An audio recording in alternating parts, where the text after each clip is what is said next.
AITA for telling my longtime friend exactly why I would never date him. After he compared himself to my boyfriend, I, 21F, have known Mark, 23M, not his real name, for almost a decade now. We met back in middle school.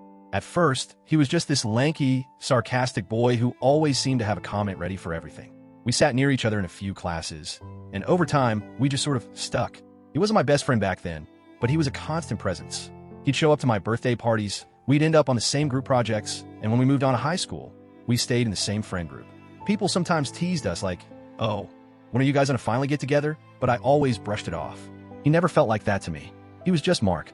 Through those years, he had girlfriends here and there, and I started noticing something I didn't like. He had this pattern of ghosting. When we were 16, he dated a girl named Kelly for about 3 months. She doted on him, brought him coffee, wrote him sweet notes, showed up to cheer him at soccer games.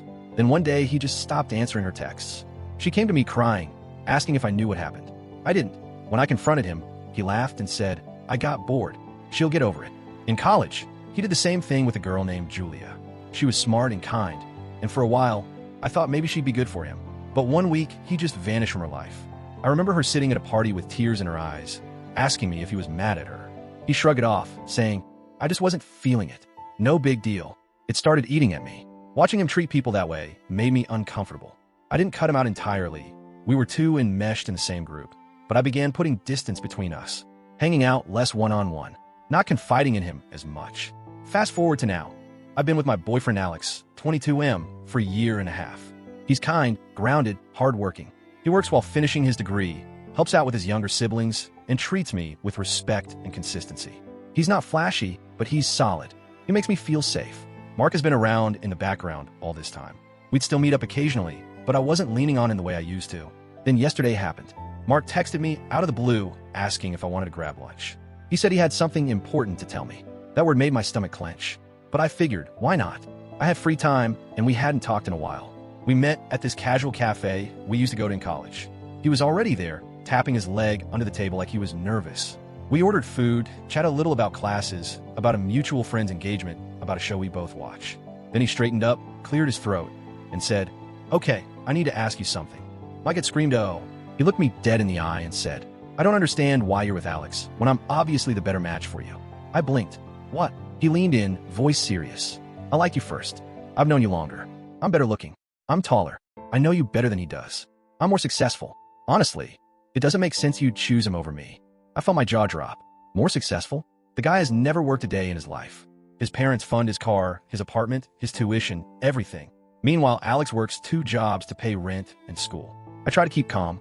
I asked, "What do you mean, more successful?" He smirked like it was obvious. "I have a better car, better apartment, more money." I almost laughed. All of that is his parents.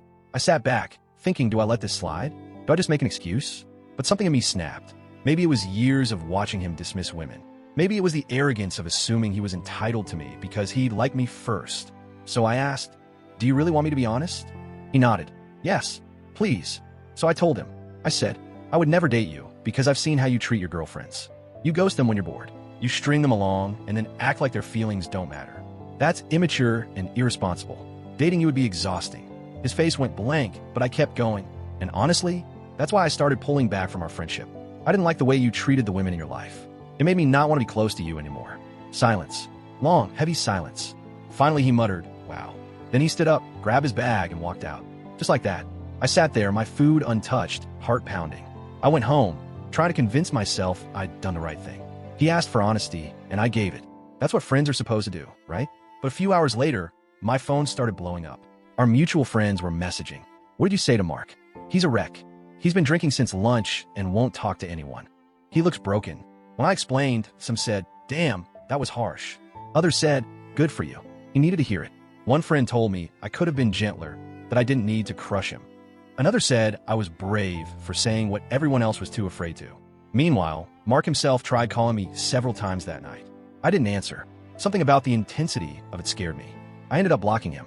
I also blocked the friends who kept insisting I had broken him and should apologize. But now I'm stuck with this gnawing doubt. Did I go too far? Was I too blunt? Should I have sugarcoated it? Or just dodged the question? I didn't want to hurt him, but I also didn't want to lie.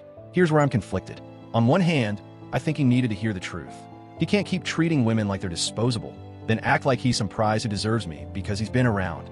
On the other hand, the way he looked at me when I said those words haunts me, like I had ripped something out of him. And now half our friend group thinks I'm cruel, that I broke him. But what was I supposed to do? Pat his ego. Say, sorry, you're great, but I'm just not interested. Would that have been better? Or would just have led him on more? I keep going back and forth in my head. Part of me feels relieved, like I finally said out loud what I've been holding in for years. Another part of me feels guilty, like I crossed some invisible line. So, AITA for telling my longtime friend the real reason I would never date him. After he compared himself to my boyfriend? Update. Wow, I didn't expect my post to get so much attention. Thank you to everyone who commented, gave advice, or even just shared a laugh at some of Mark's lines. I read through so many comments, and honestly, it gave me a lot of perspective and some badly needed validation. So here's what's happened since. The night after I posted, Mark kept trying to call me from different numbers. First his own, then I think maybe his roommate's phone, then a blocked number. I didn't pick up any of them. That alone made me uneasy because he's never been that persistent before. By the next morning, some mutual friends were telling me he had gone on this long rant in our group chat about how I had led him on for 10 years and how he'd wasted his time waiting for me. He also apparently told them I chose money over love, which is laughable considering everything he owns is bought with his parents' money, while my boyfriend actually works for what he has. A few people in the group chat pushed back and said, dude, she never led you on, and he ended up leaving the chat in a dramatic exit. Meanwhile, Alex, my boyfriend, found out what had happened because someone sent him screenshots. I was nervous he might feel weird or insecure about it, but he honestly just shook his head and said, this guy's been waiting for years for you to pick him, and when you didn't, he cracked. Alex has been nothing but supportive, which reminded me all over again why I chose him. As for my own choices, I blocked Mark everywhere. Phone, socials, email. I also blocked the 2 friends who were giving me grief about breaking him. I realized that if they can't see why his entitlement was a red flag, I don't need to keep explaining myself. One interesting thing, a few of the women he dated in the past reached out to me privately after reading my post. Apparently someone shared it around. They thanked me for saying what they wished they could have said. One even told me she felt a weird sense of closure reading it. That hit me hard. I hadn't realized how many people had been quietly hurt by his behavior. Emotionally, I feel lighter. I'm not saying it was easy. It's never easy to cut ties with someone you thought would be a permanent fixture in your life. But this whole thing was a wake-up call. I learned that ignoring red flags, because it's just the way someone is, only drags things out until it explodes. So yeah, Mark is out of my life. The friends who made excuses for him are out too.